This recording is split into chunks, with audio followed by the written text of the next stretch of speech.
Yes. Good morning, friends. And let's start with our economics for finance 8वें paper का 40% part, जो काफ़ी बार students ignore कर देते हैं, जबकि ये बहुत ही ज़्यादा स्कोरिंग है। तो आप सबको पता है F M with economics for finance comes for 100 marks, but उसमें से 40 मार्क का जो इकोनॉमिक्स फॉर फाइनेंस है, वो पार्ट जो है वो बहुत ज़्यादा इंपॉर्टेंट है। तो इस 40 मार्क्स में से बाइफर्केशन ऐसा है कि 15 marks approx is practical and remaining 25 marks approx is theory. Theory के हद तक भी बहुत अच्छी बात यह है कि ये जो 25 मार्क का थ्योरी आता है, इसमें से मिनिमम जो क्वेश्चन आएगा मार्क्स के लिए वो 2 मार्क रहेगा, मगर मैक्सिमम जो है वो 3 मार्क रहेगा। तो आप समझ रहे हो इसका इम्पैक्ट क्या हो गया? इसका इम्पैक्ट ये है कि आपके मार्क्स अननेसेसरली कट नहीं होंगे। टू द पॉइंट आंसर लिखने के बाद आपको पूरे मार्क्स मिलेंगे। जब यही क्वेश्चंस 5 मार्क या 8 मार्क के लिए आते हैं, नो डाउट आपके मार्क्स कट होने की प्रोबेबिलिटी ज्यादा होती है। ठीक है। एंड ये जो 15 मार्क का प्रैक्टिकल है, इसमें या तो आपको 2 मार्क, या तो आपको 3 मार्क, या तो आपको 5 मार्क के क्वेश्चन पूछे जाते हैं। डिपेंड्स क्वेश्चन कौन सा है। एंड ये 2 या 3 या 5 मार्क के क्वेश्चन में आपके मार्क्स जाने का सवाल ही नहीं आता, क्योंकि हम थरो प्रैक्टिस करेंगे इन सब का। तो हमारा मेन फोकस इस बैच में, हमारा मेन फोकस रहेगा ये 15 मार्क पर, क्योंकि ये 15 में से हमको कितने चाहिए? पूरे 15। 15 में से हमें कितने चाहिए? पूरे 15। तो जो आपका ईएफएफ का क्वेश्चनर बुक है या एफएम का क्वेश्चनर बुक है, उसमें आईसीआई का पूरा मॉड्यूल यहाँ पर हम लोगों ने इंकॉर्पोरेट कर दिया है। At the same time EFF के क्वेश्चनर बुक में हमारे पास एमटीपी आरटीपी के भी क्वेश्चन है, पास्ट एग्जामिनेशन के भी क्वेश्चंस है। ठीक है। तो आपका बहुत अच्छा प्रैक्टिस हो जाएगा। ये जो हम लोग 4 दिन या 5 दिन ये बैच लेंगे, उसमें हम मेनली फोकस और सिर्फ इस पे करेंगे। आपको कहीं पर भी थ्योरी पार्ट में डाउट है, कॉन्सेप्ट्स में डाउट है, प्रैक्टिकल कॉन्सेप्ट्स के अलावा जो थ्योरेटिकल 2 से 3 मार्क के क्वेश्चन है, इसमें आपको कहीं पर भी कोई भी कॉन्सेप्ट में डाउट रहेगा तो नो प्रॉब्लम, आप एक काम कर सकते हो, मेरा मैराथन रेफर कर सकते हो, और मैराथन में आपके सभी डाउट्स पूरे अच्छे से कवर हो जाएंगे। मैराथन पीएस एकेडमी के चैनल पे ऑलरेडी डाला हुआ है। उस मैराथन में स्पेसिफिकली ईएफएफ वाला मैराथन अलग लिया हुआ है। एफएम का मैराथन 9.5 आवर्स का है। ईएफएफ का मैराथन भी ऑलमोस्ट 6-8 घंटे का है, शायद मुझे याद नहीं आ रहा है, बट 8 घंटे का है शायद। और उसमें अच्छा खासा कवरेज है, डीप कवरेज है थ्योरी पार्ट का भी। मगर ये जो प्रैक्टिकल पार्ट है, यहाँ पर हमारी गाड़ी आकर रुक जाती है, बिकॉज यहाँ पर डिपेंड आपको ये तभी सॉल्व करने आता है जब आपको कॉन्सेप्चुअल क्लैरिटी है, mainly formulas related, mainly methods related, mainly कुछ इंपॉर्टेंट एलिमेंट्स ऑफ इकोनॉमिक्स और फाइनेंस रिलेटेड। ठीक है। तो shall we start friends? Everybody, attitude should be, ये 40 में से हमको कितने चाहिए? ये 40 में से हमको चाहिए मिनिमम 30-35, मिनिमम 30-35 तक मिलना ही चाहिए हमको। डिपेंड्स अब वो कितना कैसा क्वेश्चन पेपर आता है वगैरह, बट कितना भी टफ आ जाए, चलो 2 नहीं 3 क्वेश्चन टफ आ जाए, तो भी आपके मैक्सिमम और मिनिमम कितने मार्क्स जा रहे हैं मालूम है आपको? आपके मिनिमम कितने मार्क्स जा रहे? 6। मैक्सिमम कितने जा रहे? 9। नहीं चाहिए 6 या 9, नहीं चाहिए बोलने के बावजूद भी हमको अच्छे मिल रहे हैं ना, समझे कि नहीं?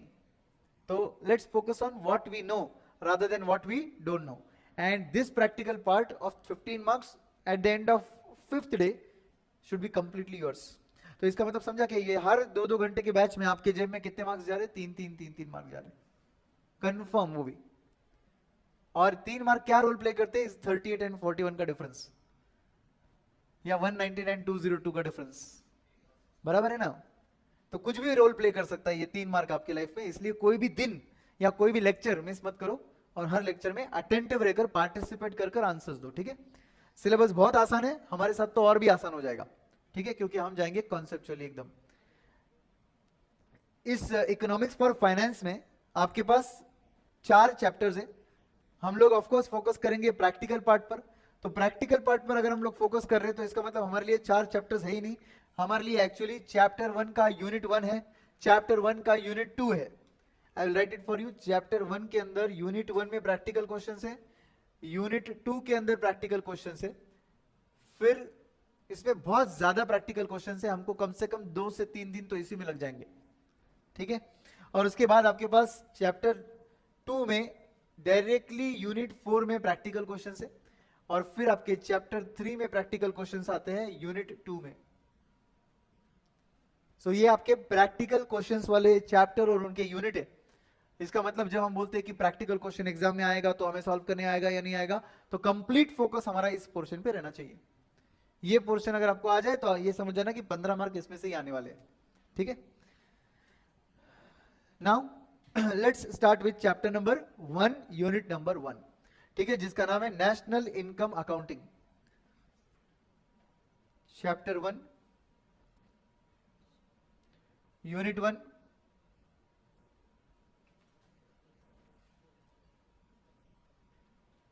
national income accounting. Friends, when we say national income accounting, we are dealing with computation of national income. For understanding national income, we need to be very clear about what are the different terminologies involved in national income accounting. So first and foremost terminology जो हमारे सामने आएगा वो रहेगा GDP. क्या रहेगा बोलो? GDP. What is GDP? Don't tell me the long form. I know GDP का long form सबको आता है, ग्रॉस डोमेस्टिक प्रोडक्ट, बट होता क्या है?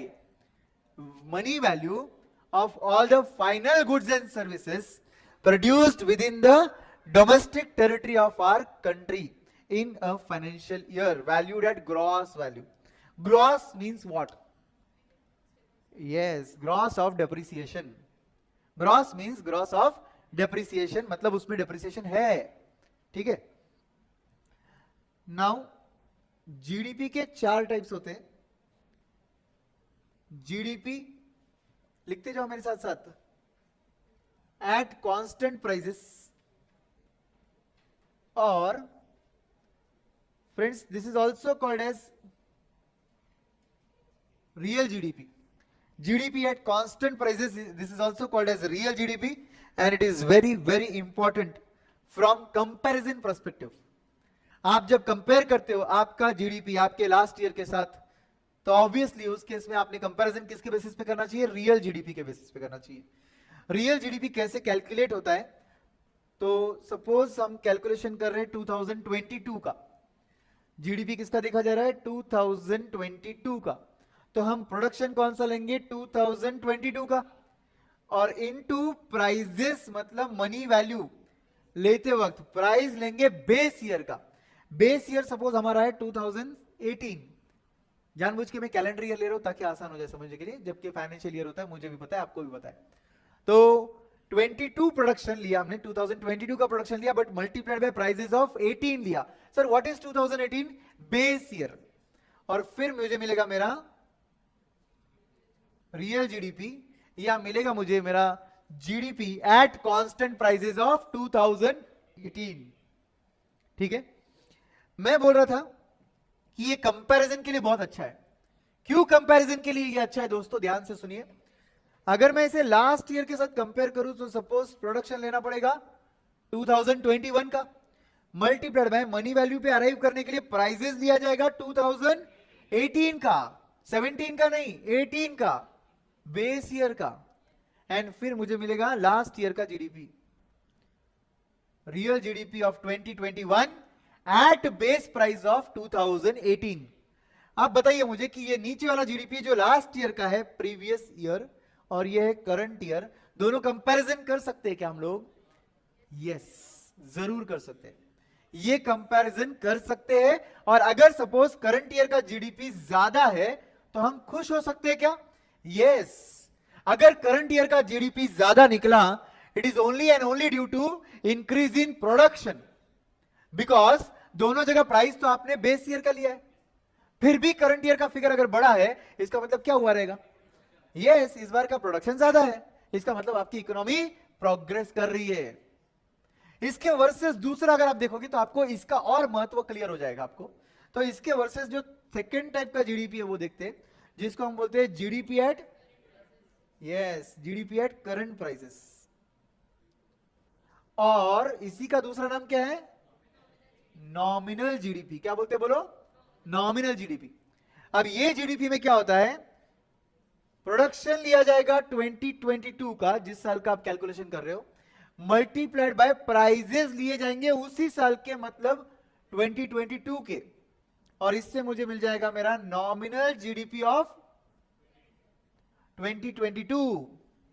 अगर आप लास्ट ईयर के साथ कंपैरिजन करोगे तो लास्ट ईयर का ईयर मतलब 2021, तो प्रोडक्शन लेना पड़ेगा 2021 का, मनी वैल्यू पे अराइव करने के लिए इनटू प्राइसेस करने पड़ेंगे 2021 के, और ये मिल जाएगा मुझे लास्ट ईयर का नॉमिनल जीडीपी। तो आप दोस्तों लास्ट ईयर मतलब प्रीवियस ईयर ये था, करंट ईयर ये है। करंट ईयर में अगर मेरा जीडीपी बढ़ा हुआ है तो खुश होना कंफर्म है क्या? नहीं।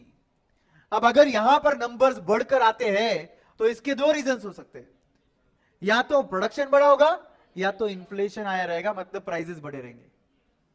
समझे क्या? इसीलिए कंपैरिजन पर्पस के एंगल से कौन सा जीडीपी ज्यादा मीनिंगफुल है? रियल जीडीपी, मतलब जीडीपी एट कांस्टेंट प्राइस, माने कि वो जीडीपी जिसमें आपने बेस ईयर लिया है। ठीक है, तो डिफरेंशिएशन क्लियर है? Yes, current GDP and constant GDP, real GDP, nominal GDP. ठीक है, now coming to third type which is called GDP at market price, and the last is called GDP at factor cost. दोनों को साथ में पढ़ेंगे तो जल्दी पता चलेगा कि डिफरेंस क्या है। फैक्टर कॉस्ट मतलब फैक्टर्स ऑफ प्रोडक्शन का कॉस्ट ऐड किया है, जिसमें लैंड, लेबर, कैपिटल, एंटरप्रेन्योर चारों फैक्टर्स है, उनका चारों का कॉस्ट है। ठीक है, अब ध्यान से सुनिए, आप अगर कोई चीज मार्केट में लेने जाए तो आपको किस रेट पर मिलती है, किस प्राइस पर वो चीज मिलती है? फैक्टर कॉस्ट या market price? Market price. Logically speaking दोनों सेम होना चाहिए, लॉजिकली स्पीकिंग दोनों सेम होना चाहिए, because factor cost includes profit also. Yes, अरे फोर्थ फैक्टर ऑफ प्रोडक्शन कौन है? एंटरप्रेन्योर है, उसका कॉस्ट क्या है? प्रॉफिट। तो एक्चुअली अगर गवर्नमेंट इंटरवेंशन नहीं है, नो गवर्नमेंट इंटरवेंशन है, तो ये दोनों एक ही है। GDP at market price, GDP at factor cost, दोनों एक ही है अगर गवर्नमेंट नहीं है तो। बट गवर्नमेंट होती है, क्योंकि गवर्नमेंट जब जब गुड्स बेचते हैं तो क्या कलेक्ट करती है? Indirect taxes. और क्या देती है? सब्सिडीज। तो मार्केट प्राइस में क्या इंक्लूडेड होता है? Indirect taxes. बराबर ना? तो हम क्या करेंगे? GDP at market price is equal to GDP at factor cost. आपने कभी मार्केट प्राइस मतलब एमआरपी पढ़ी रहेगी ना? एमआरपी कोई भी चीज की ब्रैकेट में क्या लिखा रहता है? Inclusive of all taxes. Which taxes they are referring, direct और indirect? Of course goods and services रहेंगे तो इनडायरेक्ट ना? यस, तो it includes all the indirect taxes. इसका मतलब मुझे इस फैक्टर कॉस्ट में क्या करना चाहिए? ऐड करना चाहिए इनडायरेक्ट टैक्सेस। इनडायरेक्ट टैक्सेस हम पे कर रहे हैं गवर्नमेंट को, इनडायरेक्ट टैक्सेस हम पे कर रहे हैं गवर्नमेंट को, और वो यहां पर ऐड हो रहा है, तो जो चीज गवर्नमेंट हमको पे कर रहा है वो लेस होना चाहिए। गवर्नमेंट हमको क्या पे कर रहा है? सब्सिडीज, तो वो लेस कर दो सब्सिडी। समझे क्या? तो इन दोनों को मिलाकर इफेक्टिवली क्या बोलते हैं? Net indirect taxes. क्या बोलते हैं? Net indirect taxes. I give you very simple example. Suppose cooking gas, जिसको हम लिक्विफाइड पेट्रोलियम गैस बोलते हैं, एलपीजी, हम किस हर एक के घर में आता है। एलपीजी का जो फैक्टर कॉस्ट है, सपोज वो है let's say 900 rupees, example 900 rupees factor cost, which includes profit. Now government से हमारा 200 रुपए का टैक्स ऐड करो, तो कितना बन गया वो? 1100 रुपीज। गवर्नमेंट बोलेगा हम सब्सिडी देने को तैयार है 100 रुपीज, तो फिर आप कितने का बन गया वो? 1000 रुपीज का। कुछ समझे क्या आप? तो जब जब इनडायरेक्ट टैक्सेस होते हैं तो वो क्या होते हैं? ऐड। सब्सिडी देंगे तो वो क्या होता है? लेस। तो दोनों 200 का टैक्स ऐड करके सब्सिडी 100 का लेस कर नेट जो 100 रुपए आ रहा है उसे हम नेट इनडायरेक्ट टैक्सेस बोलते हैं। तो क्वेश्चन देखो, अभी ये सुनने में बहुत आसान लगता है, एग्जाम में क्या होता है मालूम है? वहां लिखा रहता है नेट इनडायरेक्ट टैक्सेस और नीचे लिखा रहता है सब्सिडी। तुम क्या करते हो ये बोलने की जरूरत नहीं है, उस नेट इनडायरेक्ट टैक्सेस का जो अमाउंट है वो भी लेते हो और सब्सिडी अलग से लेते हो। एक वर्ड चेंज और आपका answer change. Economics for finance में तो वाकई में ये लोग यही गेम खेलते हैं। लास्ट टू लास्ट एग्जाम ना बहुत खतरनाक एग्जाम था ये एग्जाम, जो पिछला गया उससे पहले वाला एग्जाम। मतलब कौन सा आइटम थे वो? दिसंबर 21 वाला। भाई साहब क्या क्वेश्चन पेपर निकाला था इकोनॉमिक्स फॉर फाइनेंस का, इतना अमेजिंग था, क्योंकि प्रैक्टिकल क्वेश्चन जहां जहां थे, हर प्रैक्टिकल क्वेश्चन में कुछ ना कुछ ऐसा वर्ड एक डाल दिया था जिससे आंसर की काया पलट। आंसर की काया पलट मतलब आपकी वाट लग जाएगी, मतलब आपका आंसर पूरा गलत हो जाएगा एक वर्ड पे अगर आप ध्यान नहीं दोगे तो। अच्छा सेल्स दिया था, सेल्स के वहां पे क्या दिया, डोमेस्टिक सेल्स एक्सपोर्ट, लोगों ने क्या किया, सेल्स लिया। क्यों भाई, एक्सपोर्ट भी तेरा तेरा सेल है ना, एक्सपोर्ट भी तो तेरा सेल ही है, बोलने की जरूरत है क्या, सिर्फ वर्ड क्या था, डोमेस्टिक सेल्स और नीचे था एक्सपोर्ट्स, मगर फॉर्मूले में हर बार क्या पढ़ा है, सेल्स सेल्स सेल्स, तो वहां पर भी क्या देखा, सिर्फ सेल्स, एक्सपोर्ट लिया ही नहीं। फिर आया समझ में, वर्ड चेंज होते हैं ना तो इकोनॉमिक्स के आंसर्स चेंज होते हैं, इसलिए you have to be very careful, ठीक है। नाउ इसी को मॉडिफाई करके जीडीपी एट फैक्टर कॉस्ट बना सकते हैं क्या आप, बोलिए formula, therefore GDP at factor cost is equal to GDP at market price minus indirect taxes plus subsidies, correct है, यस। और इसी को नेट बोल सकते हैं आप, माइनस नेट इनडायरेक्ट टैक्सेस भी बोल सकते हैं आप। सो जीडीपी वाला पार्ट सबको क्लियर है, okay. Is GDP our national income, is GDP our national income, the answer is no, GDP is not your national income. Your national income is NNP at factor cost. क्या बोला बोलो? NNP at factor cost. What is NNP? Net National Product at factor cost. This is your national income. तो इसके बाद लिख दिया ना ये सब हमने. Now we need to understand the flow of GDP at market price से लेकर NNP at factor cost तक का. ये फ्लो इंपॉर्टेंट है क्योंकि आपका स्टार्ट पॉइंट और एंड पॉइंट है, ठीक है। So how do I go from GDP at market price से लेकर एनएनपी एट फैक्टर कॉस्ट। सबसे पहले ये फ्लो चेंज हो सकता है, आप रीशफल कर सकते हो, मगर मैं एक लॉजिकल फ्लो में आपको बता रहा हूं, ठीक है। पहला शब्द क्या है वहां पर, पहला लेटर क्या है, जी, जी स्टैंड्स फॉर ग्रॉस, तो ये जो ग्रॉस है ना, ग्रॉस, इसको बना दो net, NDP at market price पर आ जाओ। कैसे आएंगे, कुछ नहीं, ग्रॉस मतलब ग्रॉस ऑफ डेप्रिसिएशन है तो माइनस कर दो डेप्रिसिएशन। काफी लोग पूछते सर ये डेप्रिसिएशन यहां पर क्या होता है, अरे जो तू गुड्स एंड सर्विसेज प्रोड्यूस कर रहा है उसमें तेरे कैपिटल एक्सपेंडिचर इन्वॉल्व है, मतलब मशीनरी फिक्स्ड एसेट्स, करेक्ट, उनका प्रोडक्शन के दौरान यूसेज हो रहा है, उस वजह से उन पर लिया जा रहा है डेप्रिसिएशन।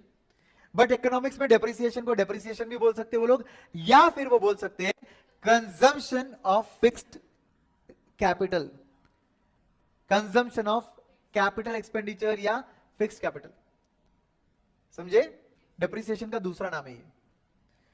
सो डेप्रिसिएशन लेस कर क्या मिला आपको, एनडीपी। अब सेकेंड लेटर क्या लिखा है, domestic, D stands for domestic. आपको डोमेस्टिक, डोमेस्टिक मतलब मेरे डोमेस्टिक टेरिटरी में, मगर आपका नेशनल इनकम सिर्फ आपके डोमेस्टिक टेरिटरी तक सीमित नहीं होता है, क्योंकि आपके डोमेस्टिक टेरिटरी में फॉरेन कंपनीज भी है, एंड आपके इंडियन कंपनीज आपके डोमेस्टिक टेरिटरी के बाहर भी है। क्या बोला समझा, आपके इंडियन कंपनीज आपके डोमेस्टिक टेरिटरी से बाहर भी है, एंड काफी फॉरेन कंपनीज आपके डोमेस्टिक टेरिटरी में। जो फॉरेन कंपनीज आपके डोमेस्टिक टेरिटरी में, क्या वो आपके इंडिया का नेशनल इनकम है, नहीं है, मगर जो इंडियन कंपनीज बाहर है, डोमेस्टिक टेरिटरी से बाहर है तेरे, वो तेरे इंडिया का नेशनल इनकम में आना चाहिए, यस। तो ये इंपैक्ट देना पड़ता है, इसको बोलते हैं एनएफआईए। क्या बोलते हैं, एनएफआई का लॉन्ग फॉर्म क्या है, net factor income from abroad, okay. तो ये एनएफआई हमने क्या करना चाहिए, ऐड करेंगे, क्या करेंगे, ऐड। तो डोमेस्टिक में मैं ऐड कर दूंगा एनएफआईए, तो मुझे क्या मिल जाएगा, एनएनपी एट मार्केट प्राइस, मतलब जो सेकेंड लेटर था डी डोमेस्टिक वाला, वो बन गया नेशनल। अगर डोमेस्टिक में ऐड कर रहे एनएफआई तो नेशनल पे जा रहे, तो कौन सा वर्ड वाइडर हो गया, ब्रॉडर वर्ड कौन सा हो गया, नेशनल, और स्मॉलर वर्ड कौन सा है, डोमेस्टिक। डोमेस्टिक मतलब तू सिर्फ डोमेस्टिक टेरिटरी में देख रहा है, तेरी छोटी सोच है, पूरे नेशन के बारे में सोच, क्या हो जाएगा, नेशनल। तो नेशनल पे जाने के लिए क्या करना पड़ेगा, नेशनल पे जाने के लिए डोमेस्टिक में ऐड करना पड़ेगा एनएफआईए, ओके। तो ये आ गया आपका NNP at market price. What is NFI, I told you, net factor income from abroad. But ये निकलता कैसा है, net factor income from abroad करने के लिए income from abroad minus income to abroad करते हैं। क्या करते हैं बोलो एक बार, income from abroad minus income to abroad.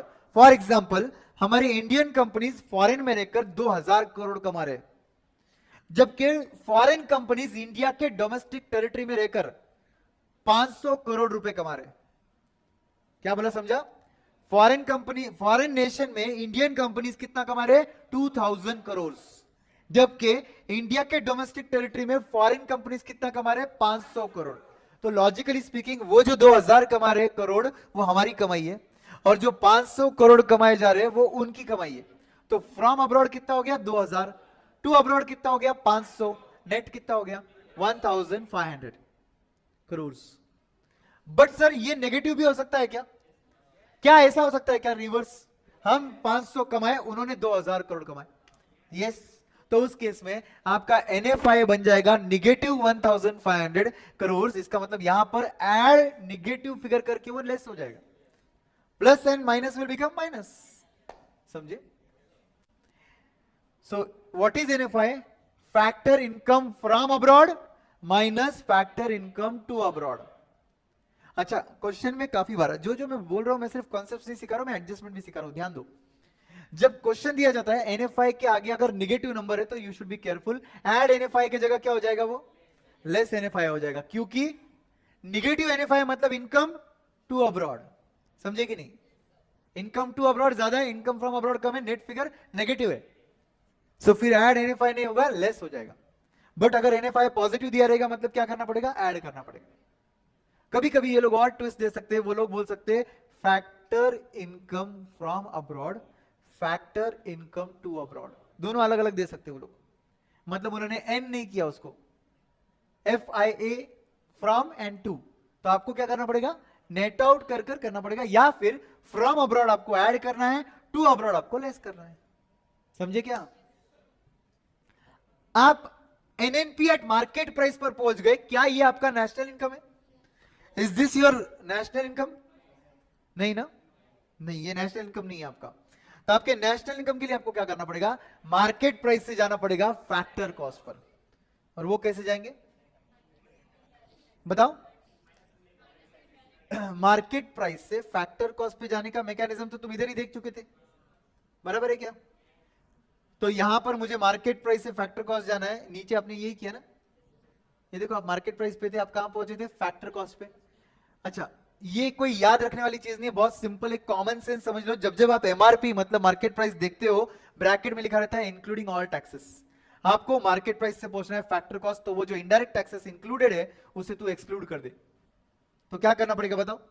Minus indirect taxes, और जो इनडायरेक्ट टैक्सेस के साथ किया अपोजिट करेंगे सब्सिडीज के साथ, मतलब ऐड करेंगे सब्सिडीज को, तो मुझे मिल जाएगा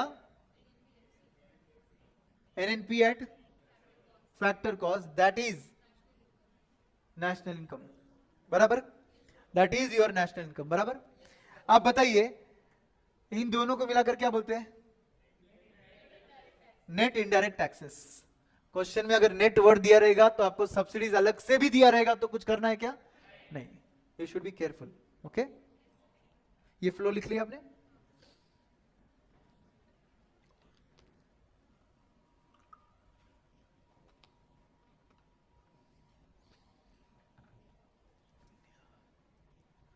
यस, आगे बढ़ते। और अब आते हैं एक कंसेप्ट की तरफ जिसका नाम है GDP डिफ्लेटर। क्या नाम है?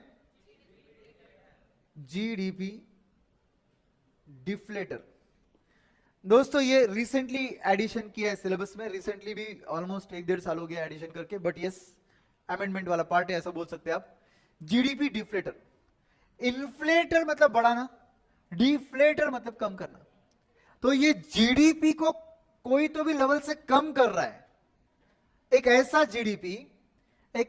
GDP जिसमें इन्फ्लेशन इंक्लूडेड है, उसको क्या बोलते हैं आप लोग? इन्फ्लेटेड GDP है वो, उसको क्या बोलेंगे आप? रियल या नॉमिनल? अगर मैं बोल रहा हूं कि उसमें इन्फ्लेशन इंक्लूडेड है, नॉमिनल हुआ वो, बराबर है कि नहीं? तो वो नॉमिनल GDP को ये डिफ्लेटर क्या कर देता है? रियल GDP पर लाता है। तो वो क्या कर रहा है? नॉमिनल जीडीपी जिसमें इन्फ्लेशन है उसको कम कर कर रियल पर पहुंचा रहा है, समझे क्या? तो फिर आपका फॉर्मूला क्या बनना चाहिए डिफ्लेटर का? Nominal GDP upon real GDP, बराबर है कि नहीं, इनटू 100, ये देगा आपको डिफ्लेटर का वैल्यू। मतलब in short, therefore can I say real GDP is equal to nominal GDP जो कि बड़े वैल्यू पर है उसको डिवाइडेड बाय जीडीपी डिफ्लेटर कर रहा है, मतलब वो नॉमिनल जीडीपी को कम कर रहा है कि बढ़ा रहा है? कम कर रहा है ना, क्योंकि डिवाइड कर रहा है ना वो, तो कम कर रहा है वो। Real GDP is equal to nominal GDP upon GDP deflator. तो बस जीडीपी डिफ्लेटर का ये लॉजिक आपको याद रखना है। अगर जीडीपी डिफ्लेटर बढ़ रहा है मतलब आपके प्राइसेस बेस ईयर से बढ़ रहे बढ़ रहे बढ़ रहे बढ़ रहे, समझे कि नहीं? और अगर आपका ये जो क्या बोलते हैं जीडीपी डिफ्लेटर है ये 100 से कम आ रहा है, 100 से कम आ रहा है, मतलब इन्फ्लेशन नहीं है डिफ्लेशन है, प्राइसेस बढ़ नहीं रहे प्राइसेस घट रहे। अगर आपका डिफ्लेटर आ रहा है 106.5, मतलब ही इसका ये होता है कि बेस ईयर 100 पे है, बेस ईयर 100 पे है, तो बेस ईयर के मुकाबले 6.5% प्राइसेस बढ़ चुके। क्या बोला, समझा? जीडीपी डिफ्लेटर अगर आपका 106.5 है, इसका मतलब आपके बेस ईयर जो कि 100 पे होता है उससे 6.5% प्राइस बढ़ चुका है, ऊपर आ चुका है। अगर आपका डिफ्लेटर का वैल्यू 98.5 आ गया, इसका मतलब आपके बेस ईयर के मुकाबले आपके प्राइसेस 1.5% से कम हो चुके हैं। अगर आपका प्रीवियस ईयर का डिफ्लेटर वैल्यू इस बार और बढ़ रहा है, अगली बार और बढ़ रहा है, इसका मतलब इन्फ्लेशन बढ़ते जा रहा है। Is this very clear? Now coming to the 3 methods for computation of national income. ठीक है, नेशनल इनकम कंप्यूटेशन के मेथड्स लिखिए वहां पर, methods for national income computation, methods for national income computation. पहला मेथड आता है वैल्यू एडेड मेथड। इसके बहुत से नाम है, industry origin method, product method, production method, output method, net output method, value added method. इस मेथड में क्या करते हैं हम लोग, हम इंडियन इकोनॉमी को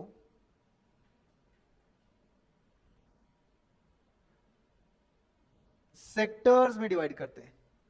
बोलिए कितने सेक्टर्स हैं? कितने सेक्टर्स हैं इंडियन इकोनॉमी के? Primary, secondary sector, tertiary sector, correct. हर सेक्टर को एक सब सेक्टर में डिवाइड करते हैं। फॉर एग्जांपल टर्शरी सेक्टर मतलब सर्विसेज आता है, सेकेंडरी सेक्टर मतलब इंडस्ट्री आता है, प्राइमरी सेक्टर मतलब एग्रीकल्चर एंड अलाइड एक्टिविटीज आती है। तो टर्शरी सेक्टर मतलब सर्विसेज में सब सेक्टर आता है, बैंकिंग, इंश्योरेंस, फाइनेंस, आपका इंश्योरेंस, हर चीज, तो एजुकेशन, कोचिंग सब आता है। तो सब सेक्टर को हम क्या करते हैं फिर यूनिट्स में डिवाइड करते हैं। तो फॉर एग्जांपल सब सेक्टर किसका लेंगे हम लोग? इंश्योरेंस का लेंगे, ट्रांसपोर्ट इंश्योरेंस, कुछ भी ले सकते हैं। सपोज इंश्योरेंस लिया अपन ने, education, transport, insurance, health care, ये सब सर्विसेज में आते हैं। तो इंश्योरेंस लिया, इंश्योरेंस के अंदर एक आधा यूनिट का एग्जांपल लेंगे तो स्टार हेल्थ इंश्योरेंस। ये क्या बन गया? इंश्योरेंस का एक यूनिट, मतलब एक फर्म बन गया, एक कंपनी बन गया उसके अंदर। ठीक है, अब हम क्या करते हैं इस मेथड में, value added by a unit निकालते हैं। बोलो क्या निकालते हैं हम लोग? Value added by a unit is equal to, क्या करेंगे? स्टार हेल्थ इंश्योरेंस ने जितना भी मार्केट में सर्विसेज दिया था उनके आउटपुट का ग्रॉस वैल्यू, उनकी आउटपुट का gross value, gross value of output minus, क्या करना है? Minus value of intermediate goods and services करना है। इन गुड मतलब for example star health insurance ने कितने का इंश्योरेंस बेचा?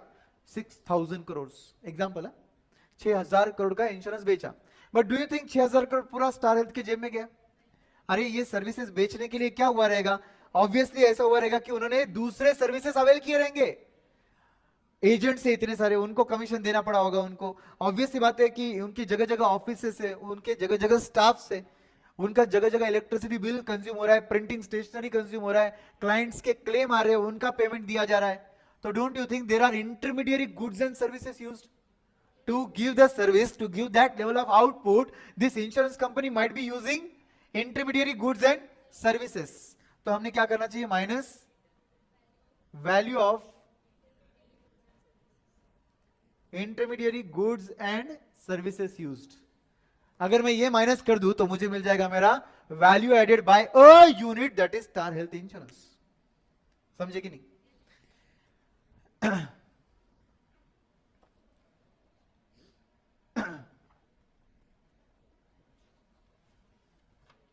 तो आपके वैल्यू एडेड मेथड में हमने क्या किया? हर यूनिट को, हर सेक्टर को सब सेक्टर में डिवाइड किया, हर सब सेक्टर को यूनिट्स में डिवाइड किया और फिर value added by a unit निकाला। जैसे आप स्टार हेल्थ इंश्योरेंस का निकाल रहे हो, वैसे न्यू इंडिया इंश्योरेंस का निकालोगे, ओरिएंटल इंश्योरेंस का निकालोगे, आप आईसीआईसीआई प्रूडेंशियल का निकालोगे, एचडीएफसी बैंक, एचडीएफसी लाइफ का निकालोगे। मतलब आप क्या कर रहे हो? सभी यूनिट्स का वैल्यू एडिशन निकालोगे और इन सब का समेशन करोगे, तो आ जाएगा वैल्यू एडिशन एट सब सेक्टर लेवल। ऐसे सभी सब सेक्टर्स का करोगे, मतलब जैसे इंश्योरेंस पकड़ा था वैसे telecommunication, transportation, banking, finance, insurance, सब सब सब, हेल्थ केयर, सब। तो इन सब का समेशन अगर करोगे तो आपको मिलेगा value addition at a sector level. ऐसा तीनों सेक्टर का करोगे और उनका समेशन करोगे तो आपको मिल जाएगा आपका इंडियन इकोनॉमी का वैल्यू एडिशन। समझे कि नहीं? मतलब पहले इंडियन इकोनॉमी को ब्रेक डाउन करके यूनिट पर पहुंचे, फिर यूनिट्स को ऐड अप करके, सब सेक्टर्स को ऐड अप करके, सेक्टर्स को ऐड अप करके इंडियन इकोनॉमी तक पहुंचे। Value added by Indian economy आ जाएगा आपको। क्या मिलेगा बोलो? Value added by Indian economy level पर। ठीक है?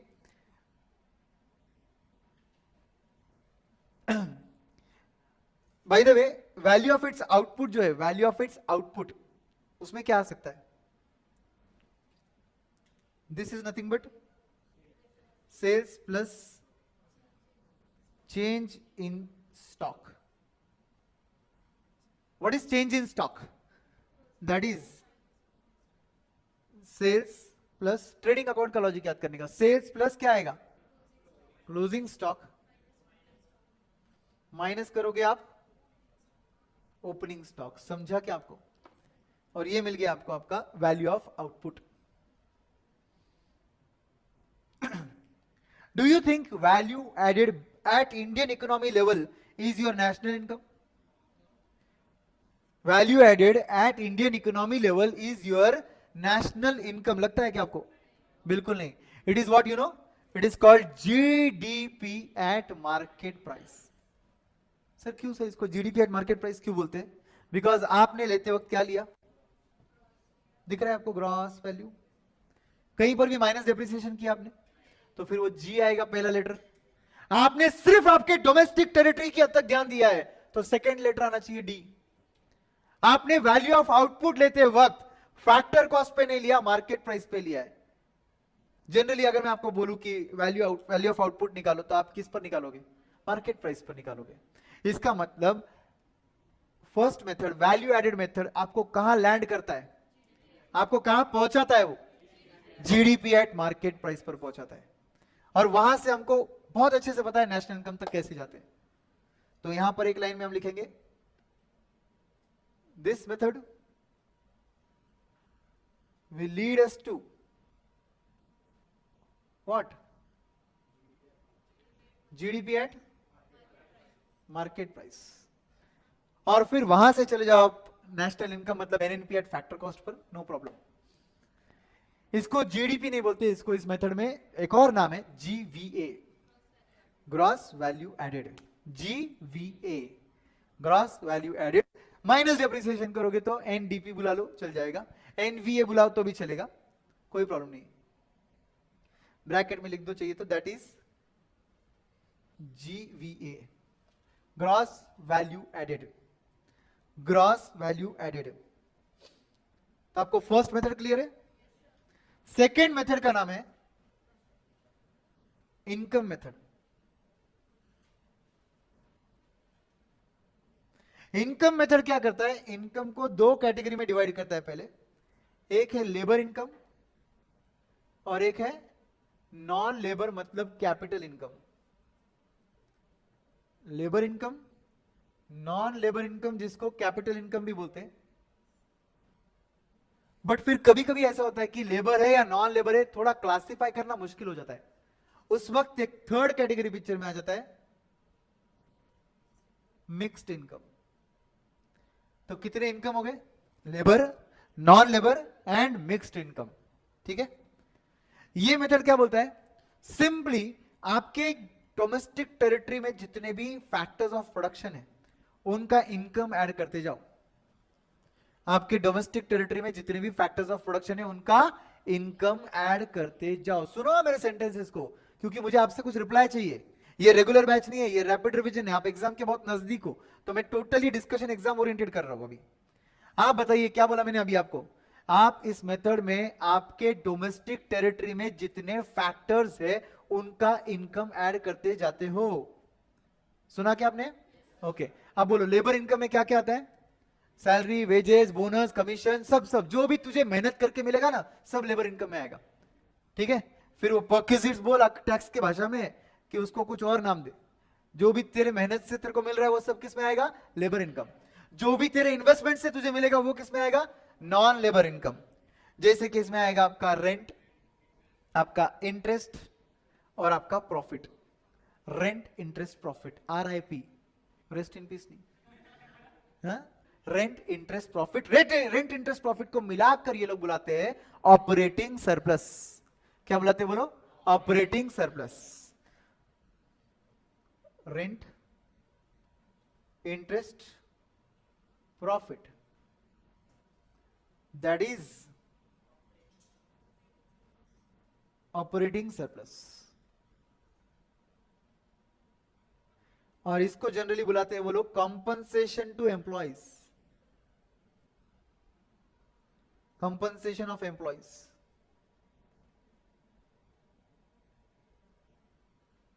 ठीक है। मिक्स्ड इनकम क्या होता है, ऐसा इनकम जो labour as well as non labour nature का होता है। प्रोपराइटर अज्यूम कर लो, खुद इन्वेस्टमेंट भी करता है बेचारा और खुद खुद के बिजनेस में काम भी करता है। अब उसका जो रिटर्न्स आ रहे हैं, उसके जो प्रॉफिट्स आ रहे हैं, उस प्रॉफिट्स को आप क्या बुलाओगे, मिक्स्ड इनकम बुलाना पड़ेगा आपको, क्योंकि वो सिर्फ इन्वेस्ट करके आ रहा है कि उसको, तो फिर दोनों से आ रहा है। तो इसलिए उसको ये कैटेगरी में भी डाल सकते हैं लेबर वाले, या नॉन लेबर वाले में भी नहीं डाल सकते, तो उसको मिक्स में डाल दो। ठीक है।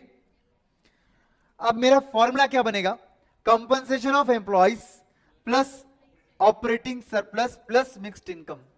क्या देगा ये मुझे, अगर मैं इन तीनों को ऐड कर दूं तो क्या मिलेगा मुझे, क्या मिलेगा, जरा देखिए स्क्रीन की तरफ। मैं हट जाता हूं, आप देख लीजिए स्क्रीन में जो जो लिखा है सब ऐड कर देंगे हम लोग। कंपनसेशन ऑफ एम्प्लॉय ऐड करेंगे, रेंट ऐड करेंगे, इंटरेस्ट ऐड करेंगे, प्रॉफिट ऐड करेंगे, मिक्स्ड इनकम ऐड करेंगे। अगर मैं ये सब ऐड करूंगा तो मुझे क्या मिलेगा, क्या मिलेगा बोलो, NDPFC। Very good. NQ, भाई तूने कहीं पर भी ग्रॉस शब्द यूज नहीं किया है, तूने डिप्रिसिएशन कहीं सेपरेटली ऐड नहीं किया। सुनो हाँ ध्यान से, नेट वर्ड इसलिए आया। DQ, क्योंकि तूने सिर्फ तेरे फैक्टर्स जो तेरे डोमेस्टिक टेरिटरी में होने को लिया, इसलिए सेकंड लेटर आया D। P तो सब जगह आता है। FCQ, फैक्टर कॉस्ट क्यों, क्योंकि तू इनकम ही फैक्टर्स का ले रहा है तो तुझे फैक्टर कॉस्ट ही मिलेगा ना। अगर तू इनकम सभी फैक्टर्स का लेगा तो तुझे फैक्टर कॉस्ट ही मिलेगा ना। तो यहां पे सेंटेंस क्या आएगा, दिस मेथड, पहले लिख दो NDPFC is equal to compensation of employees plus operating surplus बुला ले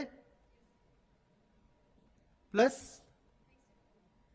मिक्स्ड इनकम बुला लो।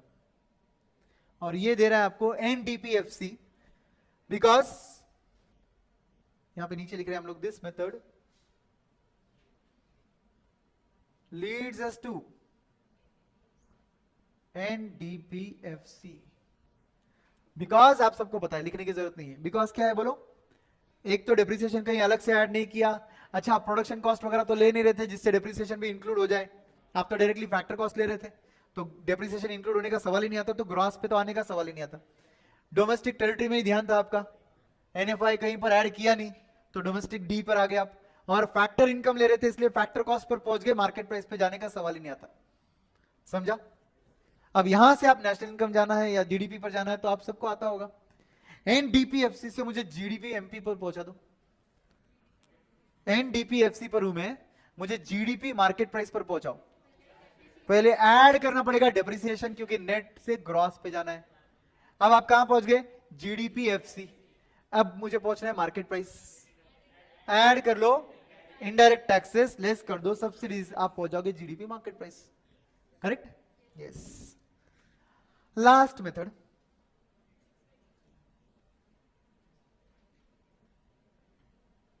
Expenditure method. इसको आउटले मेथड भी बोलते हैं, बिकॉज एक्सपेंडिचर का दूसरा नाम है outlay. Expenditure method is based on a simple logic. What is one man's income is other man's expenditure. So instead of calculating everybody's income, you can also calculate everybody's expenditure. Acha, when I say everybody, we include private as well as government. We include private as well as government as well as business. मतलब household भी include करते हैं, business भी include करते हैं, government भी include करते हैं.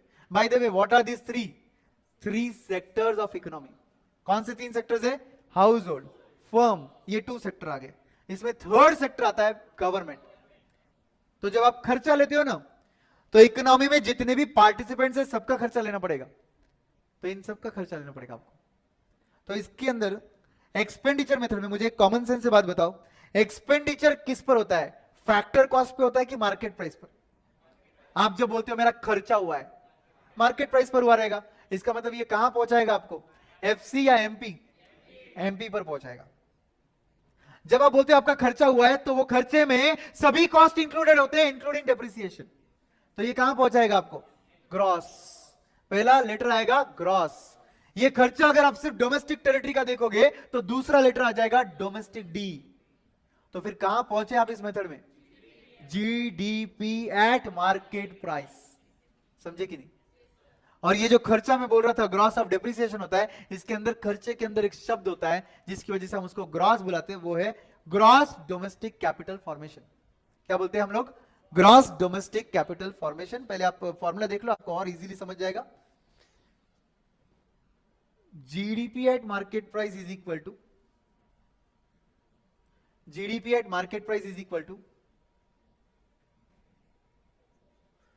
Final consumption expenditure. किसका लेंगे? हाउस होल्ड, गवर्नमेंट, बिजनेस, तीनों का फाइनल कंजम्पशन एक्सपेंडिचर, तीनों का लेंगे। Gross domestic capital formation,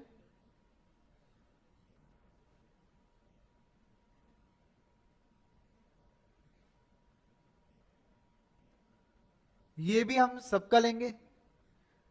mainly business वाले लोग इन्वेस्टमेंट करते हैं, गवर्नमेंट भी इन्वेस्टमेंट करता है। कैपिटल एक्सपेंडिचर कौन करता है? बिजनेस एंड गवर्नमेंट, तो दोनों का लेंगे capital formation. Gross domestic capital formation लिया और प्लस करेंगे net exports. Bye the way, what is net exports? This is nothing but export minus imports. Export minus import. आपका ये जो लॉजिक है, इससे आपको जीडीपी एट मार्केट प्राइस मिला, मिला कि नहीं? फाइनल कंजम्पशन एक्सपेंडिचर मतलब खर्चा, ग्रॉस डोमेस्टिक कैपिटल फॉर्मेशन मतलब इन्वेस्टमेंट्स, और नेट एक्सपोर्ट्स। नेट एक्सपोर्ट्स को क्यों ऐड किया सर? क्योंकि वो बाहर वाले लोगों का खर्चा है अपने देश के गुड्स एंड सर्विसेज पे, जो हमारा इनकम है। आया क्या समझ में बात? नेट एक्सपोर्ट, बाहर वाले देश का खर्चा हमारे गुड्स एंड सर्विसेज पे है, जो हमारा क्या बन गया? इनकम। और हम यहां पे क्या निकाल रहे हैं? इनकम ही तो निकाल रहे हैं, इसलिए उसको ऐड किया हमने, एक्सपोर्ट माइनस इंपोर्ट। तो ये हमको मिलता है जीडीपी एट मार्केट प्राइस। इसमें से अगर मुझे पहुंचना है सपोज नेशनल इनकम पर, तो कोई बात नहीं, इसमें से हम क्योंकि ये ग्रॉस वर्ड था ना, इसलिए इसको ग्रॉस बुलाया। अब एग्जाम में एडजस्टमेंट क्या आता है? Net domestic capital formation. और आप क्या याद रखते हो? This method lands us to GDP at market price. मतलब क्वेश्चन बदल जाए तो भी हम अपना लॉजिक नहीं बदलेंगे, ऐसा कसम खाइए क्या बनने? नहीं ना। फिर क्वेश्चन में एक वर्ड चेंज है, ग्रॉस की जगह, ये ग्रॉस है इसलिए मैं उसको जीडीपी बुला रहा हूं, जी वर्ड इसलिए आया। अगर क्वेश्चन में एक ग्रॉस की जगह नेट डोमेस्टिक कैपिटल फॉर्मेशन बोला तो ऑब्वियसली मैं उसको क्या बुलाना चाहिए? एनडीपी एट मार्केट प्राइस बुलाना चाहिए। बराबर है ना? कॉमन सेंस सुप्रीम होता है, मैं बोलता हूं बार बार, इसलिए कॉमन सेंस यूज करके करा करो। ऐसे गधे जैसे मत बनो, लेफ्ट राइट ध्यान नहीं, सिर्फ सीधा ध्यान, ऐसा मत करो। आप आंखें खुली रखकर क्वेश्चन सॉल्व कर रहे हो, आपको एक वर्ड चेंज किया जिससे आंसर चेंज हो रहा है, आपको वो वर्ड पे ध्यान देना ही पड़ेगा। अगर आप भूल जाते हो, सॉल्व करते करते बहुत प्रेशर आ जाता है, कोई बात नहीं, आप अंडरलाइन कर लो, आपको बाय डिफॉल्ट याद रहेगा। पेपर में अंडरलाइन करना अलाउड है, ठीक है। नाउ ये आ गया आपका जीडीपी एट मार्केट प्राइस। यहां से आप माइनस कर दो आपका डेप्रिसिएशन, फिर ऐड कर दो आपका एनएफआई और लेस कर दो आपके नेट इनडायरेक्ट टैक्सेस, आप पहुंच जाओगे आपके नेशनल इनकम पर। करेक्ट? और अगर GDP gross domestic capital formation की जगह नेट डोमेस्टिक कैपिटल फॉर्मेशन दिया रहेगा तो don't call this as GDP, call this as NDP. Correct? Sir why we are calling this as market price? Because this is expenditure method and expenditures are always done at market price. समझ गए? Yes. सो ये था आपका overall logic. अब हम जा सकते हैं हमारे क्वेश्चन आंसर्स पर। नो डाउट ये आपका एक प्राइमा फेसिया डिस्कशन था, क्वेश्चन आंसर्स में आपको और बेटर क्लैरिटी मिलेगी कि हम क्या बोलना चाहते हैं। ठीक है? क्वेश्चन आंसर्स पे चले। Come to your questionnaire book, EFF questionnaire book, page number 1। इस क्वेश्चनर बुक में लास्ट में 2-3 पेजेस ब्लैंक छोड़े मैंने, क्योंकि आपको अगर कुछ इंपॉर्टेंट नोट्स टू रिमेंबर लिखना होगा तो वहां पर आप लिख सकते हो। ठीक है? आप देख लो आपकी ईएफएफ क्वेश्चनर बुक में लास्ट के 2-3 क्वेश्चन आपको ब्लैंक पेजेस ब्लैंक दिखेंगे आपको।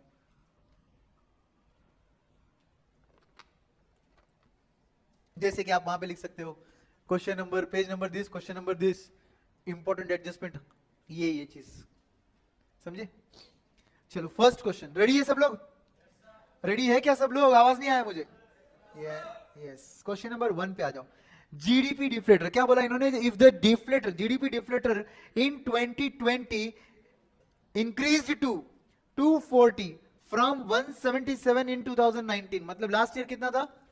171, अब कितना हो गया? 240 हो गया। तो ये लोग पूछ रहे then calculate the inflation rate in this year. उस ईयर में फिर आपको क्या निकालना है? आपका इन्फ्लेशन का रेट निकालना है। बताइए कैसे निकालोगे आप? जो चेंज हुआ है, मतलब 240 माइनस 177, वो आ जाएगा न्यूमरेटर में, change in deflator divided by base deflator into 100 करोगे तो आपको परसेंटेज चेंज इन प्राइसेस मिल जाएगा ना। बिकॉज डिफ्लेटर क्या करता है? It takes inflation out of the GDP ना।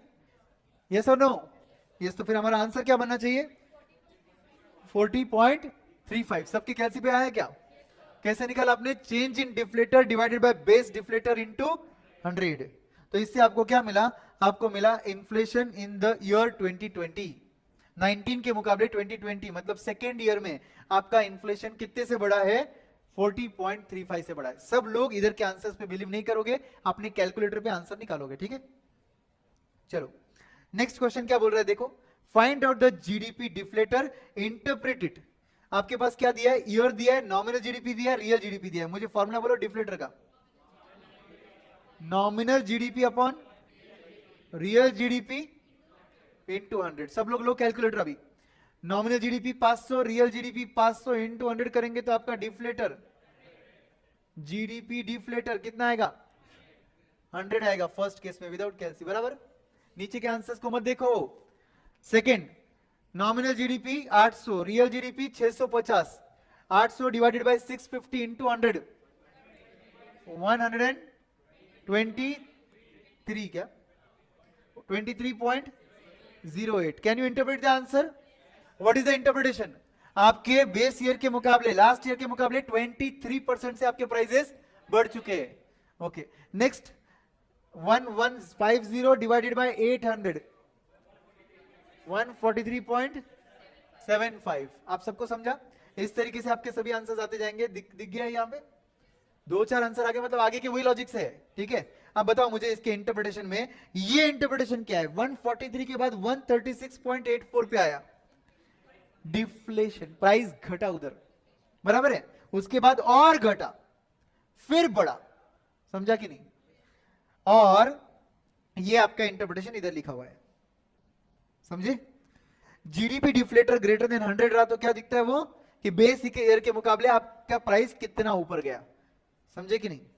तो जैसे कि लास्ट ईयर में आपको डिफ्लेटर कितना दिख रहा है, आपका डिफ्लेटर लास्ट ईयर में कितना है? 137.10। इसका मतलब आपके बेस ईयर के मुकाबले आपके प्राइसेस 37.1% से बढ़ चुके हैं, समझे क्या? Yes. Third question, look at the question and calculate the answer on your calculator. Come on everybody. The nominal and the real GDP respectively for the country in a particular year are 3000 crores and 4700 crores respectively. Calculate the GDP deflator. बोलो 63.83। यहां पर mistake क्या हो सकता है मालूम है आपको? एक यूनिक क्वेश्चन है ये, यहां पर उल्टा हो सकता है। यहां पर एक्चुअली क्वेश्चन उल्टा दिया है, अच्छे से देखो क्वेश्चन को, क्वेश्चन को अच्छे से देखो। क्वेश्चन में आपको नॉमिनल जीडीपी कम दिया है और रियल जीडीपी ज्यादा दिया है, समझा कि नहीं? मगर अगर आप गलती से वो वर्ड्स को बराबर नहीं पढ़ोगे, रेस्पेक्टिवली नहीं पढ़ोगे, तो आप उल्टा कर दोगे ना। तो इसलिए इसका मतलब इस क्वेश्चन से क्या समझा आपको?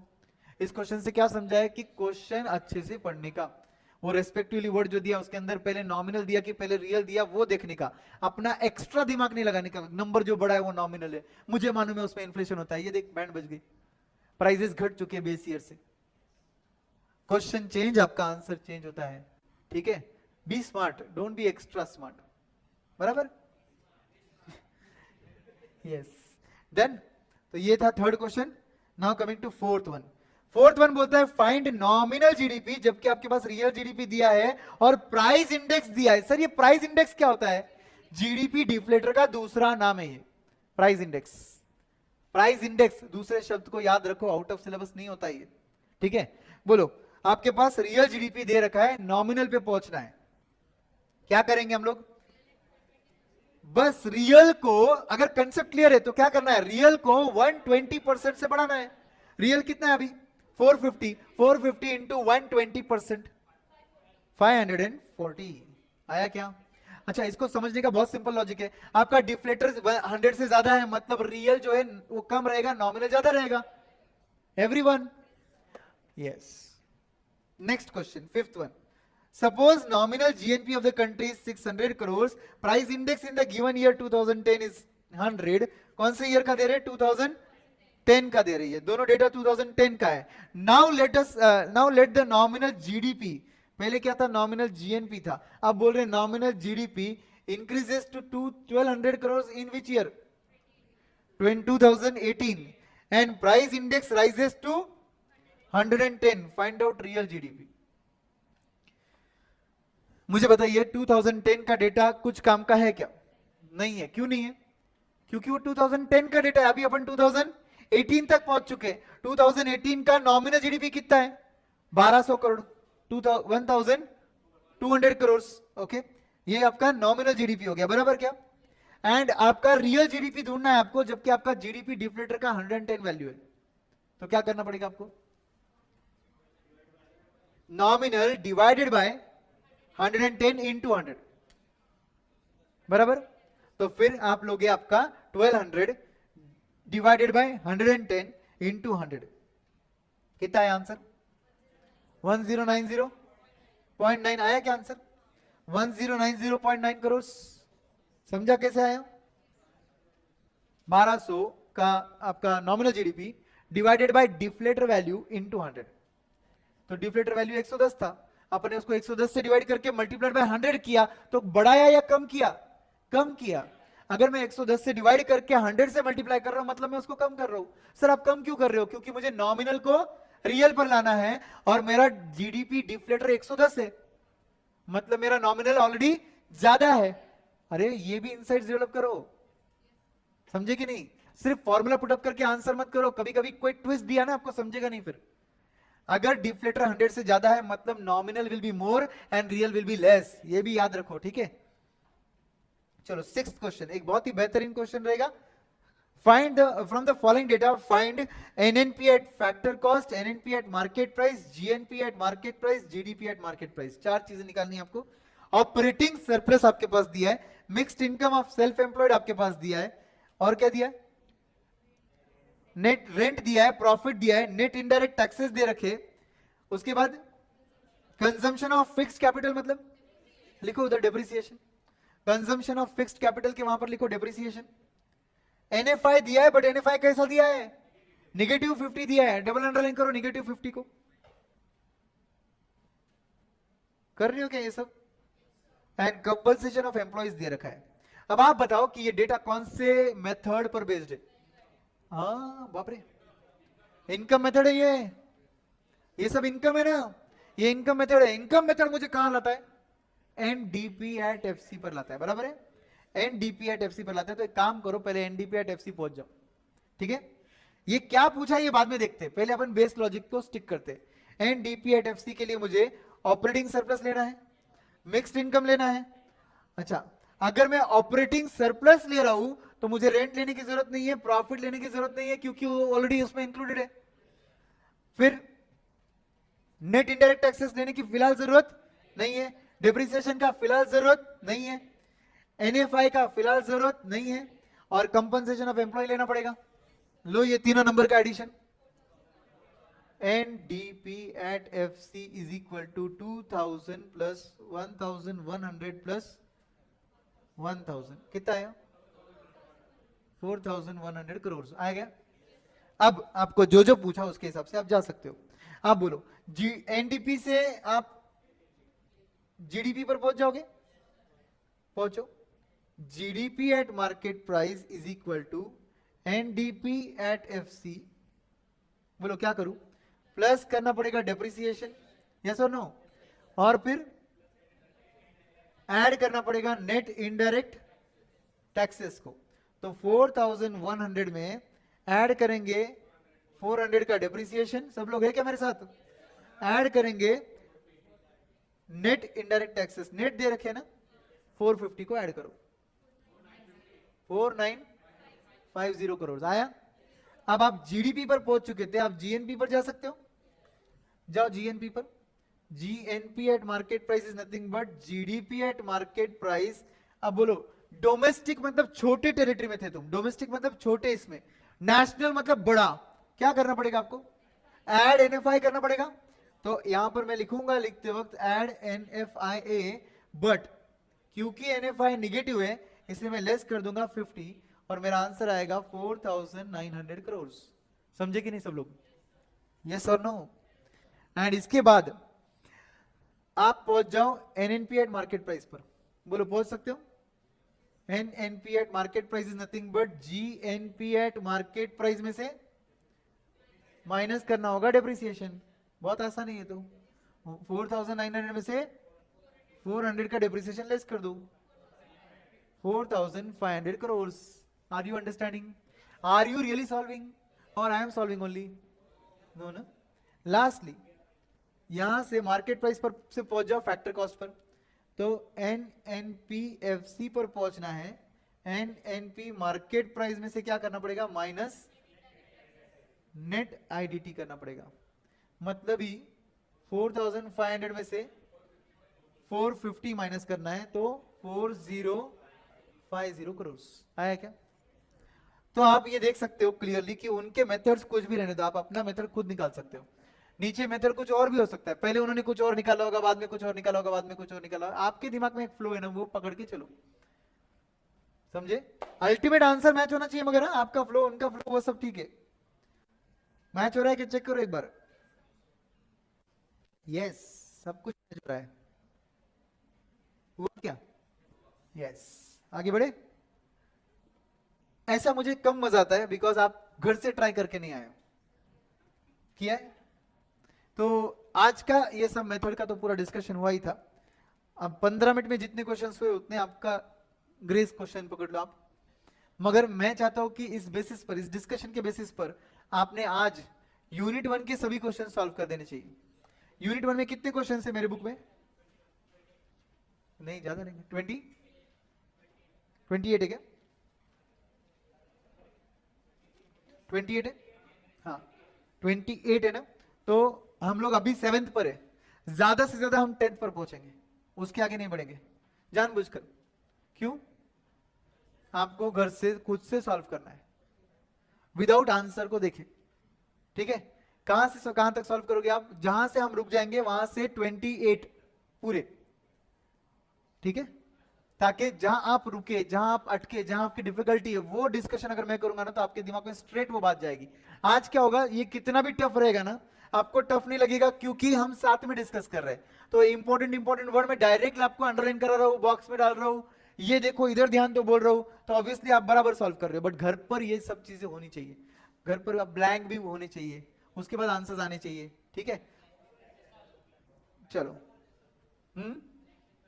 बरोबर है। अच्छा, चलो सॉल्व करते। 7th क्वेश्चन पे आ जाओ। From the following data estimate the national income and personal income. अब ये पर्सनल इनकम एक नया कंसेप्ट है, हम लोग कोई बात नहीं, पहले नेशनल इनकम निकाल लेते, फिर पर्सनल इनकम पर जाएंगे। आपके पास एनएनपी एट मार्केट प्राइस दिया है, अपने शब्दों में इधर लिख लेता हूं मैं, NNP at market price. Income from property and entrepreneurship accruing to government administrative department, indirect taxes, subsidies, savings of non-departmental enterprises, interest on national debt, current transfer from government, current transfer from rest of world, saving of private corporate sectors, corporate profit after tax। अब मुझे बोलो, इसमें से अनजान बहुत सारे words दिख रहे, जानकारी वाले जो शब्द है आपके नेशनल इनकम के लिए वो बताओ। 1891, यस और नो? उसके अलावा नेट इनडायरेक्ट टैक्सेस, और उसके अलावा सब्सिडीज। संपला विषय, इतनी सब चीजें आती है अपने को, कोई बात नहीं, अपने को इतना ही चाहिए। वैसे भी हमको पहुंचना कहां पर है? NNP at factor cost, because national income पर जाना था। हमको क्वेश्चन में क्या दिया है? NNP at market price. बोलो, मार्केट प्राइस से फैक्टर कॉस्ट माइनस करेंगे, इनडायरेक्ट टैक्सेस ऐड कर लेंगे, सब्सिडीज। 1891 माइनस करेंगे 175, ऐड कर लेंगे 30, आपका आंसर 1746 करोड़ आ जाता है। आता है कि नहीं? 1746 करोड़ आया क्या सबका ये आंसर? यस, समझा बात? अब ध्यान से सुनो मेरी बात। अभी और एक चीज पूछी उन्होंने, वो है पर्सनल इनकम। भाई ये पर्सनल इनकम क्या होता है? नेशनल इनकम और पर्सनल इनकम में डिफरेंस क्या है वो भी समझ लो। नेशनल इनकम में मैं डबल काउंटिंग वाले आइटम को नहीं लेता हूं, मतलब मैं ट्रांसफर पेमेंट्स को नहीं लेता हूं। क्यों नहीं लेता हूं मैं? लेट्स से आपने मुझे गिफ्ट दिया, ठीक है, मुझे सपोज एकेडमी ने भी पेमेंट दिया है और आप भी गिफ्ट दिए। एकेडमी का पेमेंट ये मेरा फैक्टर इनकम है, मगर आपका गिफ्ट ये मेरा फैक्टर इनकम नहीं है, क्योंकि बदले में कंसिडरेशन कुछ नहीं था, नेचुरल लव एंड अफेक्शन था। या इसको आप कोर्जन बोल लो, आपके लॉ के भाषा में इसको आप कोर्जन बोल लो, जबरदस्ती, है ना, क्योंकि आप दे तो नहीं रहे हो मगर मैं बोल रहा हूं, ठीक है।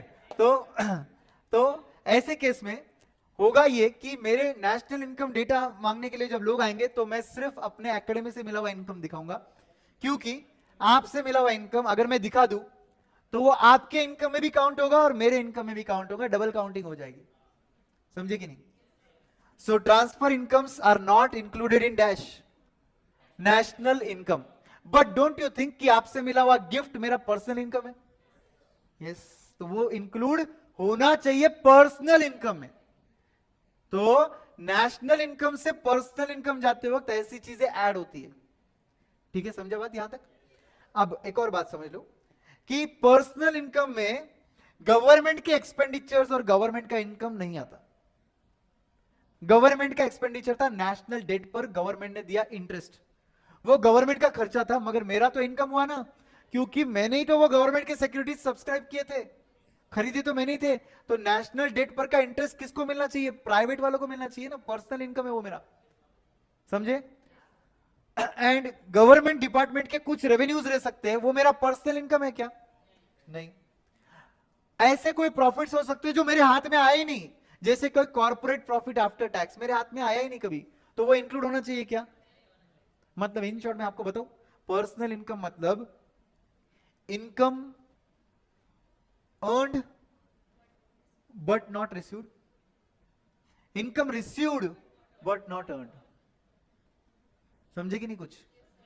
तो income received but not earn में ऐसा इनकम है जो आपने गिफ्ट के तौर पे दिया होगा, मैंने अर्न तो ना किया मगर मिला ना मुझे।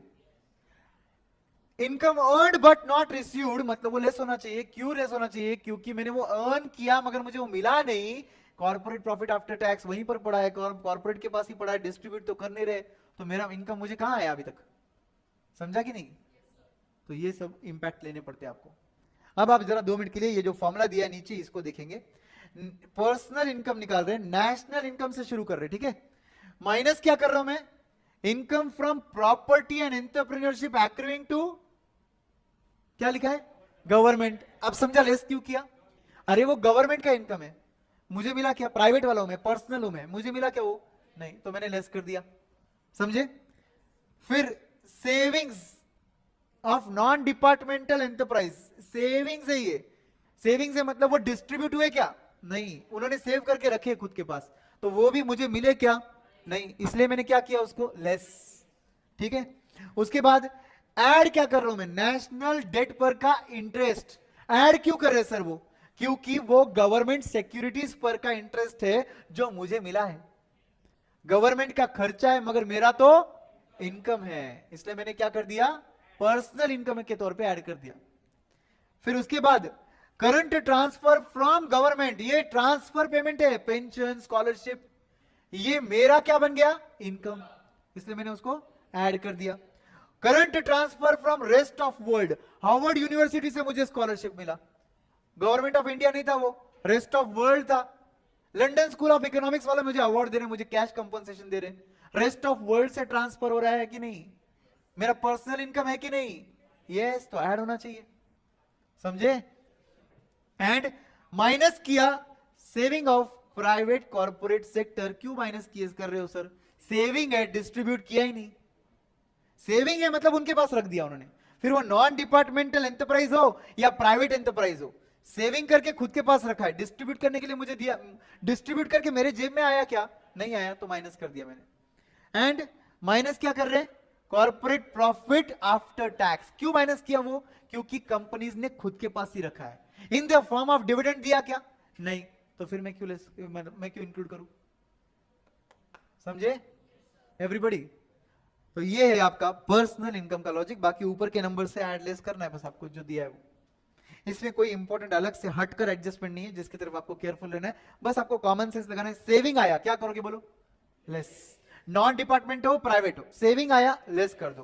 ठीक है? उसके बाद ट्रांसफर फ्रॉम गवर्नमेंट है, add. Transfer from rest of world है, ऐड, क्योंकि मेरे जेब में आया वो। समझे? कॉर्पोरेट प्रॉफिट आफ्टर टैक्स है, लेस, क्योंकि कंपनी ने खुद के पास ही रखा है, डिविडेंड के तौर पे दिया ही नहीं अभी तक। गवर्नमेंट का इनकम है, लेस, क्योंकि मेरा थोड़ा इनकम है, वो गवर्नमेंट का इनकम है। भले वो रेंटल से आओ, प्रॉपर्टी से आओ, कि पीएसयू से आओ। पीएसयू मतलब पब्लिक सेक्टर एंटरप्राइजेस यूनिट्स जो होते हैं ना, प्रॉफिट में तो होते नहीं है वैसे वो, बट फिर भी ठीक है। एंड उसके अलावा नेशनल डेट पर का इंटरेस्ट, वो मेरे जेब में आता है, क्योंकि गवर्नमेंट सिक्योरिटीज इंटरनल डेट होता है, वो पब्लिक खरीदती है। वो गवर्नमेंट को शॉर्ट टर्म बोरिंग चाहिए रहता है, पब्लिक से वो मतलब वो बोरिंग लेता है गवर्नमेंट और पब्लिक को देता है इंटरेस्ट, तो ऑब्वियसली पब्लिक मतलब पर्सनल इनकम में आना चाहिए वो। जेपा क्लियर? यस। 8th क्वेश्चन आज के लिए लास्ट क्वेश्चन रखते हैं, ठीक है? क्वेश्चन नंबर 8 सब लोग ध्यान देंगे, कंप्लीट फोकस से इसको सॉल्व करना है हमको अच्छे से, ठीक है? क्वेश्चन नंबर 8 क्या बोला है देखो, calculate the aggregate value of depreciation. भाई ये क्या क्वेश्चन है? तुझे कुछ भी जीडीपी जीएनपी नहीं निकालना है, डेप्रिसिएशन निकालना है, ठीक है? When GDP at market price is given to you कितना? 1100, NFI is given to you 100 NFI. अच्छा, यहां पर भी ध्यान देना पड़ता है, ये नेट फैक्टर इनकम कभी कभी टू अब्रॉड बोल देते वो लोग। Net factor income to abroad अगर 100 करोड़ है तो वो एनएफआई नेगेटिव है, क्योंकि उन्होंने वर्ड यूज किया टू अब्रॉड, यहां पे तो फ्रॉम अब्रॉड है। Then value of indirect taxes minus subsidies is 150 crore, तो 150 करोड़ क्या है? नेट इनडायरेक्ट टैक्सेस है। और उसके बाद नेशनल इनकम ये कितना दिया? 850 करोड़। ये क्या बन गया? NNP at factor cost. बराबर कि नहीं? अरे नेशनल इनकम मतलब क्या दिया है? एनएनपी एट फैक्टर कॉस्ट दिया है, सबसे ऊपर क्या दिया है, जीडीपी एट मार्केट प्राइस, नीचे क्या दिया है, एनएनपी एट फैक्टर कॉस्ट। पूरे फ्लो में डेप्रिसिएशन मिल जाएगा ना, क्योंकि बाकी आइटम्स तो दे रखे हैं। समझे क्या? तो सबसे पहले हम क्या बोलेंगे, जीडीपी एट मार्केट प्राइस, यहां पे लिख रहा हूं मैं, GDP at market price minus depreciation plus NFI minus net indirect taxes is equal to NNP at factor cost. अब बताओ, इन सभी केसेस में आपके पास मिसिंग क्या है, डेप्रिसिएशन। मिल जाएगा आसानी से, सॉल्व कर पाओगे, वेरी गुड। तो ये आपका क्वेश्चन नंबर 8 था। आई थिंक क्या हो रहा है मालूम है क्या, मुझे ऐसा फीलिंग आ रहा है कि अपन स्पून फीडिंग कर रहे हैं अभी, इस वजह से मैं स्टॉप कर रहा हूं। अभी अपने पास और 20 मिनट का टाइम आराम से था, मगर मैं नहीं चाहता हूं कि ऐसे डायरेक्ट मैं आपको निवाला बनाकर मुंह में दे रहा हूं कि खा लो भाई, ऐसा एग्जाम में तो होने नहीं वाला है। तो इसलिए आप क्या करना है, आपको घर बैठकर ये ब्लैंक पेज पर सॉल्व करना है। और जब मैं बोल रहा हूं सॉल्व करना है, तो एक बात ध्यान से सुनो अभी, आप आज घर जाकर 9th क्वेश्चन से 28 तक सॉल्व करोगे, और फिर 1 से 8 सॉल्व करो, 1 से 9 तक 8 तक सॉल्व करोगे। 1 से 8 भी सॉल्व करना है आपको, मगर पहले आप 9 से 28 सॉल्व करके फिर 1 से 8 पर सॉल्व करो। एक ऐसा नोटबुक बनेगा आपके पास जो मेरे क्वेश्चनर बुक का सॉल्यूशन आपके लैंग्वेज में रहेगा, बुक के आंसर के लैंग्वेज में नहीं रहेगा, आपके अपने स्टाइल में रहेगा। ठीक है? I want that to be ready in this next 4 to 5 days। Can we promise this to ourselves? जहां पर भी आपके आंसर्स मैच नहीं हुए, आधा पेज, एक पेज ब्लैंक छोड़कर अगले पेज पर जाओ, नेक्स्ट क्वेश्चन ट्राई करो, क्योंकि वो नेक्स्ट डे तुम जब क्लास आओगे तो मैं साथ में सॉल्व करूंगा, तब आपको समझ जाएगा डिफिकल्टी, डाउट क्या था, और फिर आप सॉल्व कर लोगे उधर। ठीक है? Thank you very much friends, see you tomorrow, bye bye.